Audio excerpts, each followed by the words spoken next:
En un mundo donde la apariencia es lo más importante, encontrar un producto que promete convertirte en tu mejor versión puede tentar a cualquiera sin importar las consecuencias.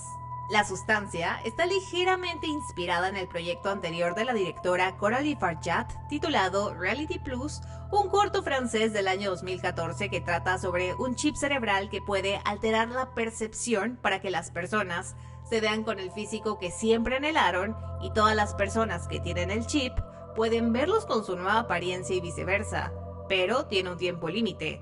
Solo se puede utilizar 12 horas al día, así como la sustancia que solo son 7 días. De hecho, hay una escena en el corto en el que el protagonista tiene la espalda abierta igual que Elizabeth. No obstante, la directora admitió que comenzó a escribir La sustancia cuando tenía 40 años, que fue un periodo en el que se enfrentaba a pensamientos negativos sobre su apariencia y relevancia, y todo el tiempo tenía voces en su cabeza que le decían que ya estaba acabada.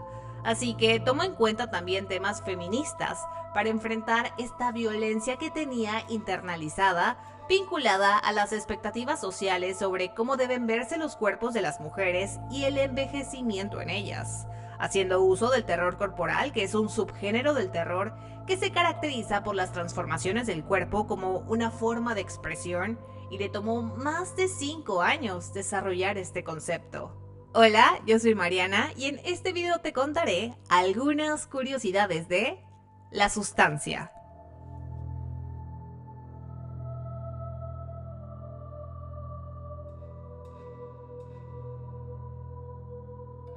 Demi Moore no fue la primera opción para el papel de Elizabeth Sparkle. Había otras actrices antes que ella, sin embargo, cuando a la directora le mencionaron el nombre de Demi, creyó que era una buena opción, pero jamás pensó que aceptaría por lo que implicaba, destruir su imagen. Se arriesgó y le envió el guión a la actriz, quien dijo se impresionó con él y pensó lo mismo que pensó cuando hizo Ghost, que iba a ser un hit o un tremendo desastre. Curiosamente, Coralie Farjat ya había trabajado con Demi anteriormente en Passion of Mine, una película del año 2000 protagonizada por Demi, donde Coralie era segundo asistente de director.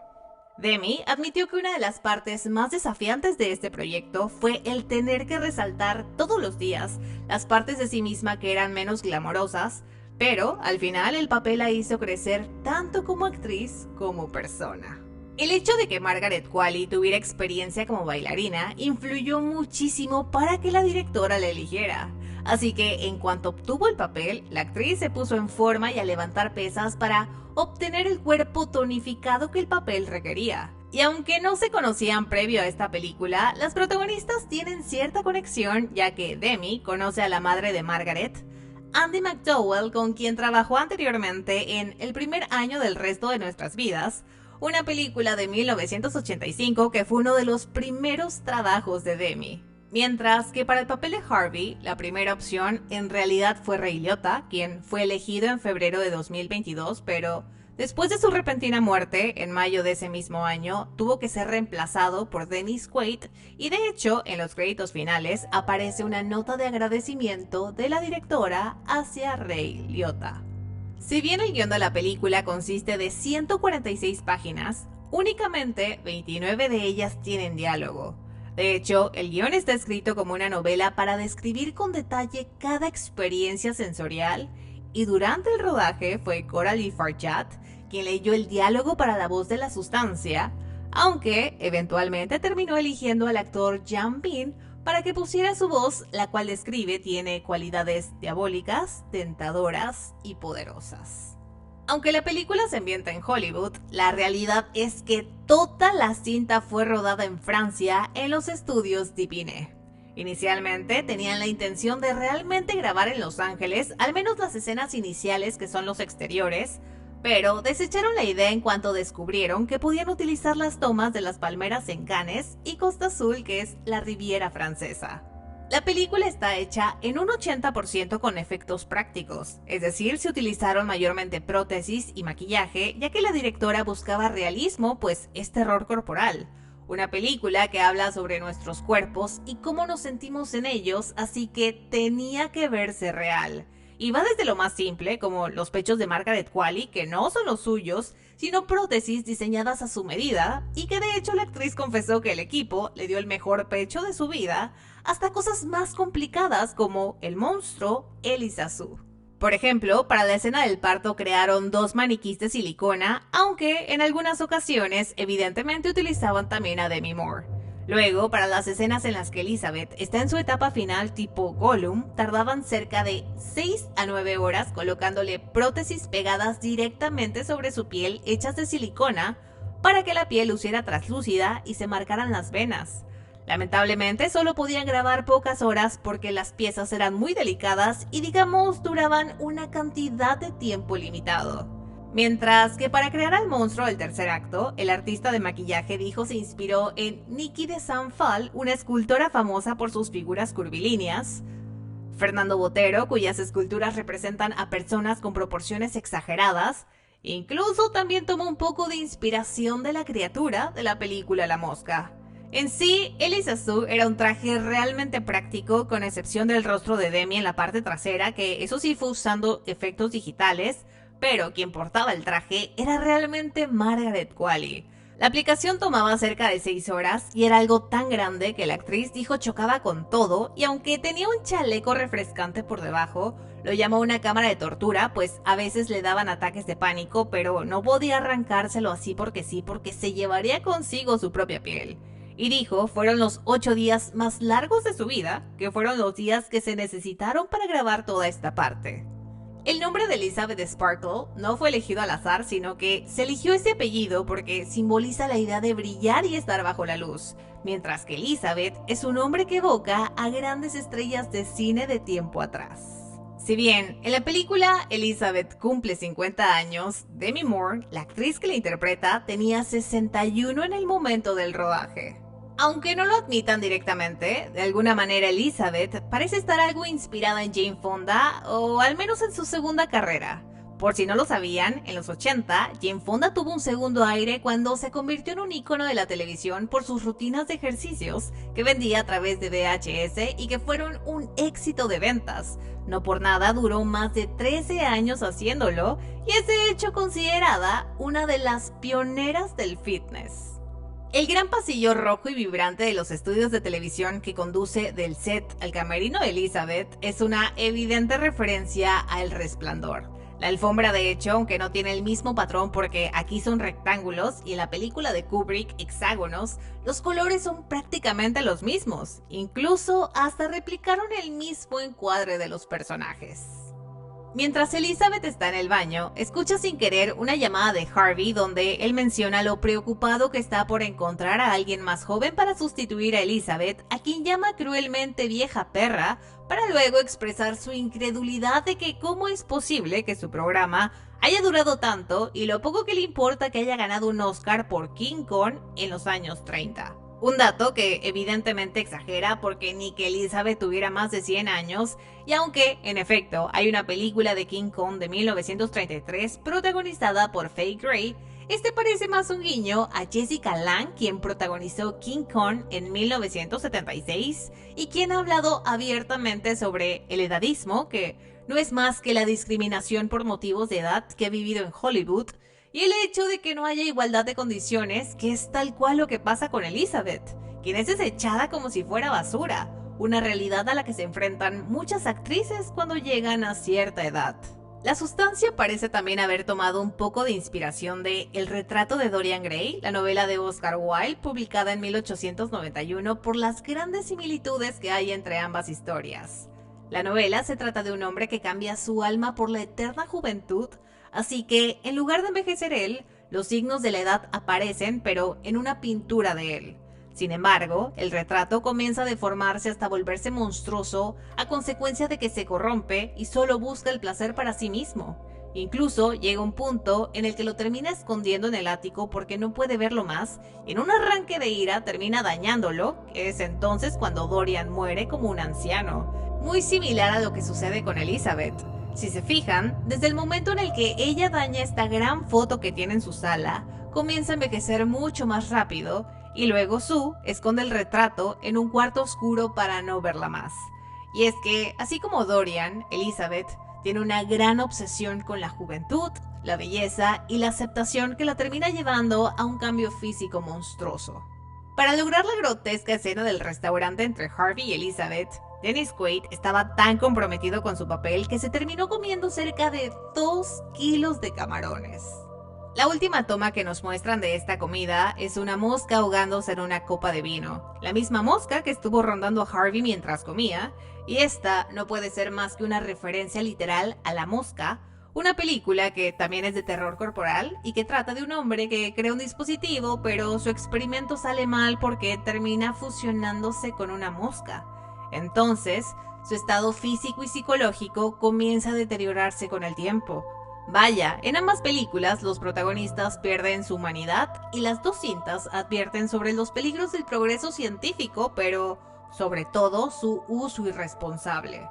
De hecho, más adelante hacen otra referencia más a esta cinta. Cuando Sue comienza a deteriorarse, todas las partes que pierde, dientes, uña y una oreja, son prácticamente las mismas partes que Seth, el protagonista de La Mosca, perdió cuando comienza a pasar por estos cambios físicos.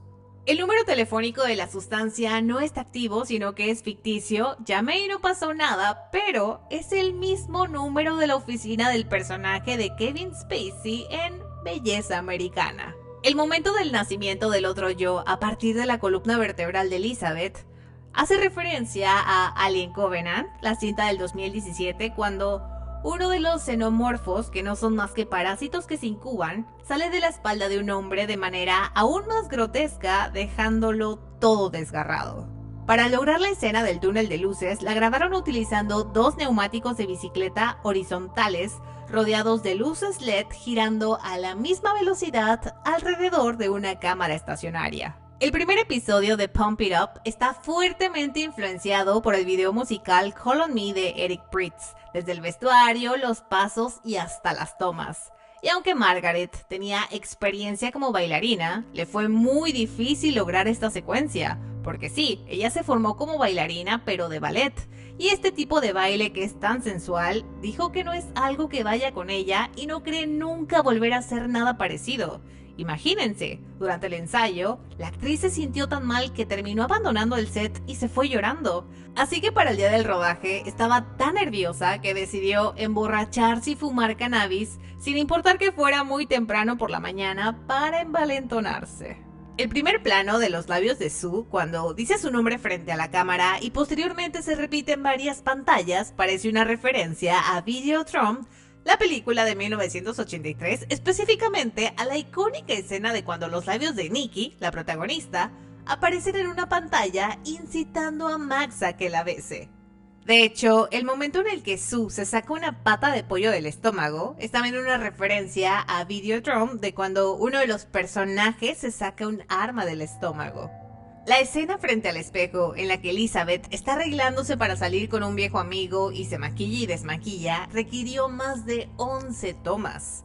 Pero para ese punto, la cara de Demi Moore estaba tan roja e irritada que el maquillista tuvo que intervenir para que pararan el rodaje porque la directora quería aún otra escena más y si no paraban, Demi acabaría con sarpullido. La directora admitió que ese día estaba muy nerviosa porque esta era la escena más desafiante de toda la película porque la describe como el corazón emocional de la cinta y todo tenía que ser perfecto. La iluminación, el ritmo y obviamente también la interpretación. Por su parte, Demi dijo que fue una locura grabar tantas veces por lo difícil que es mirarte en el espejo para solo ver lo que está mal, tratando de hacerte ver más fea para lucir como te sientes, que llegó un punto en el que dijo que ya no podía más. Aunque en el manual de la sustancia no dice nada al respecto, es bastante raro algunas de las habilidades que tiene Sue, como el hecho de construir una habitación por sí sola, que digo, no es que sea imposible, pero llevaba solo un par de días de nacida. Y la otra que más me impresionó es la fuerza sobrehumana con la que patea a Elizabeth, que esta va a parar hasta el otro lado de la habitación. ¿Será acaso que esto también es parte de una mejor versión de sí mismo? Uno de los ejecutivos que está en la oficina de Harvey cuando mandan a llamar a Sue es Vincent Column, el protagonista del cortometraje Reality Plus de Coralie Farjat. La versión final de Elizabeth, convertida en este gran monstruo, recuerda muchísimo a John Morrick de El Hombre Elefante, la cinta de 1980.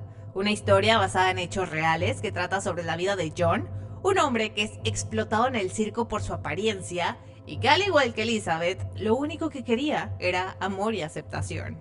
El momento culminante en el que Eliza Sue se presenta al evento del año y luego termina explotando y bañando a todos en sangre es sin duda un homenaje a la icónica escena final de Carrie, donde la protagonista es bañada con sangre de cerdo en pleno baile como parte de una broma de mal gusto, pero ella toma venganza y rocía a todos sus compañeros con una manguera, los electrocuta y quema. Y aunque estas dos parecieran historias separadas, tienen mucho más en común de lo que creeríamos. La presión social que ejercieron tanto en Elizabeth como en Carrie, a quien bulleaban todo el tiempo, las terminó llevando al límite y eso culminó en este gran desastre. De hecho, la manera en cómo Eliza Sue explota es en realidad una forma de manifestar la rabia que siente y lo salpica porque al final ellos son los responsables. Ellos fueron quienes crearon a este monstruo. Por cierto, para grabar esta secuencia tardaron casi 3 semanas y necesitaron cerca de 21,000 litros de sangre falsa que esparcieron con una manguera contra incendios y que cabe mencionar fue manipulada por la directora de la película. Cuando el monstruo sale del teatro y termina desintegrándose y quedando solo un pedazo de carne que es la cara de Elizabeth, que se arrastra hasta llegar a su estrella en el Paseo de la Fama, mientras está muriendo, imagina a sus fans diciéndole lo hermosa que está y cuánto la aman, con un gran reflector que ilumina su rostro sonriente, consiguiendo al menos en su cabeza su ideal de ser adorada. Una escena que evoca también el final del Cisne Negro, de cuando Nina mira la luz y murmura "yo era perfecta". La ironía es que, en efecto, ambas eran perfectas, pero terminaron por autodestruirse. Es increíble cómo en estas películas los protagonistas solo buscan aceptación, amor y una perfección que no existe y que los lleva a perderse a sí mismos sin importarles que les pueda costar su propia vida. Y lamentablemente no está nada alejado de la realidad. Siempre ha existido una presión sobre cómo deben verse sobre todo las mujeres. Hay un ideal, y cuando algo supuestamente está mal, es señalado y muchas veces de manera cruel. ¿Cuántas actrices no terminan inyectándose 1000 cosas en la cara para lucir jóvenes y bellas, pero terminan deformándose y en realidad antes de todo eran muy bellas o ni siquiera lo necesitaban, como el caso de Megan Fox, que no es que se vea mal, pero era tan hermosa que no necesitaba modificarse nada? ¿O cuántas mujeres no han perdido la vida en la plancha tras someterse a una cirugía estética que, ojo, no digo que esté mal, pero la principal motivación siempre es el querer entrar en estos estándares de belleza que son inalcanzables? Cuéntame en los comentarios si existiera la sustancia, ¿serías capaz de inyectártela? Por aquí abajo te dejamos todas nuestras redes sociales. Mi nombre es Mariana. Nos vemos en el próximo Popcorn News.